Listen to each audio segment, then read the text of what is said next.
Have you ever played a game in early beta access? When you hear the term early beta access, what kind of games do you think of? DayZ Standalone? Star Citizen? What about Dream World? Or Earth 2? Or just about any Kickstarter open world RPG? Well, I'm here today to review a game on The Quest, which is also in early access beta, and I will be giving my honest opinion about the game.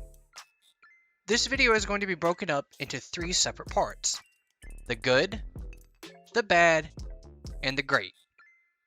Personally, myself, I had a lot of fun while playing this game, but this game still has its bugs and things that do need to be worked on, but just about any other early access beta game also has these problems.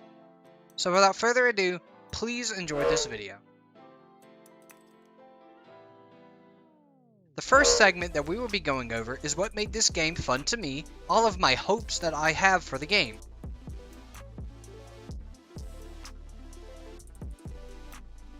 In the game, there are currently 3 locations that you can visit. During my playthrough, there was no other players on, making the world feel extremely empty and void. But I still enjoyed myself walking around and exploring the environments. There was also even some secret web shooters that allowed me to grapple hook my way to the top of any building, giving me a better view. Now all of this was in the first world that I explored, USA. There are 3 separate locations: USA, Japan, and China. Now, in each location you're supposed to speak the language of the respective location. So in the USA, you're supposed to speak English, in Japan, Japanese, and in China, Chinese. But this does not mean you cannot go into each world and at least explore. For me personally, the first world I explored was USA, and by far this was the biggest and the one most filled to the brim with content.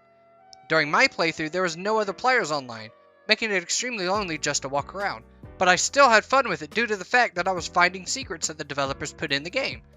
Behind 2 different corners, you can find a pair of web shooters that will allow you to grapple hook your way across buildings and fly through the sky with.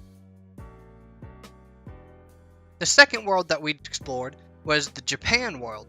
Now the Japan world, it was by far the smallest of them all, with the least amount to do. The only thing there to keep you any kind of interested was one anime girl standing behind a van. When you walked up to her, might surprise you a little bit with a little bit of a jump scare. Now the third and final world that we will be going over is the China world. The Chinese world is relatively small in its own sense. It's basically just one long corridor with rows and rows of buildings going outwards. Now we are moving on to the bad. First, we'll be talking about the games, or the lack thereof. The only reason I enjoyed the games at all is mainly due to the company I had at the time. 2 of the 3 games have a number of bugs. The first one we'll be talking about is the archery game. As some of you know, I enjoy archery in a recreational setting, and I have played many of games that make archery feel as smooth as butter, but this game is not one of them. On top of the game-breaking bugs such as spawning outside of the map or underneath the map, the bows will only charge to 65%, making it impossible to get a 100% shot. Shooting the arrow feels like you're just shooting a wet spaghetti noodle due to the fact that it has no air time and curves itself upward as you're shooting it. The second game we will be talking about is Water Tag. Water Tag was the most frustrating out of all of the games to learn. This is mainly due to the game not having any air or water movement mechanics, making Water Tag nearly unplayable due to the movement required. Just to give you a kind of sense of what I was doing in the video playing behind me, the only way you can move is by moving your hands back and forth like so, or trying to do a swimming motion. But anytime your hand would accidentally touch behind you when you were trying to reach back forward, it would instead pull you back instead of trying to push you forward like you're trying to move towards. The third and final game that they have in the beta is the most polished. It is basically a tower defense game mode. In this game mode, you are fighting enemies with other players and fighting to protect a chest full of gems. I mention this because you would think you should have free movement to make sure you could reach the enemies. Well, if you thought this, then you'd be wrong. The game only allows for teleportation movement, making it almost impossible to hit any of the enemies that are right outside of your play area.